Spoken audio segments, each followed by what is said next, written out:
டயோஜனிஸ்னு ஒரு பெரிய ஞானி இருந்தாங்க. சூரிய வெளிச்சத்திலே புத்தகத்தை திறந்து வைத்து படித்துக் கொண்டிருக்கின்றான். கூரை வீட்டிற்கு வெளியிலே தாமஸ் ஆல்வா எடிசன் பிறக்கலங்க.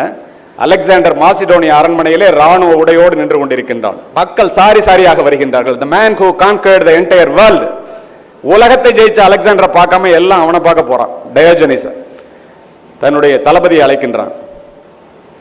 ஏண்டா என்ன பார்க்காம எவன்டா நம்ம நாட்டுக்காரெல்லாம் யாரை பார்க்க போறான்? டயோஜனிஸ்னு ஒரு படிச்ச ஆள் இருக்காரு, அவரை பார்க்க போறான். போய் அவரை அழைச்சிட்டு வாடா, நான் பார்க்கணும். தளபதி குதிரை எடுத்துட்டு போறான். நடந்த சம்பவம், கதையல்ல நிஜம். போனோன்னு அங்கிருந்து குதிரை எடுத்துட்டு போய் நிறுத்துறான்.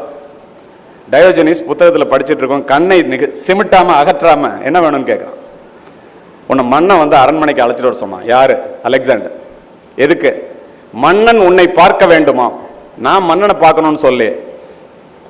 இல்ல மன்னன் உன்னை பார்க்கணும். அப்படின்னா அவனை அவர் சொல்லு. டயோஜனிஸ் எந்திரிக்கிறான். என்ன வேணும்னு கேட்கிறான். ஒரே ஒரு கேள்வி. என்ன கேள்வி? நான் என்னுடைய வாளின் கூர்மையினால் இந்த உலகை வென்றவன், இந்த மண்ணை வென்றவன்.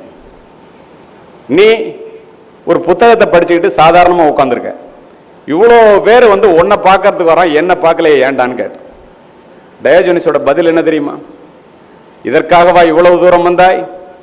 நீ உன்னுடைய வாளின் கூர்மையினால் இந்த மண்ணை வென்றவன், நான் என்னுடைய நூலின் கூர்மையினால் என்னையே வென்றவனடா. மண்ணை வென்ற உன்னை விடுத்து தன்னையே வென்ற என்னை பார்க்க வந்திருக்கிறார்கள். அதுதான் புத்தகத்தினுடைய பெருமை நண்பர்களே.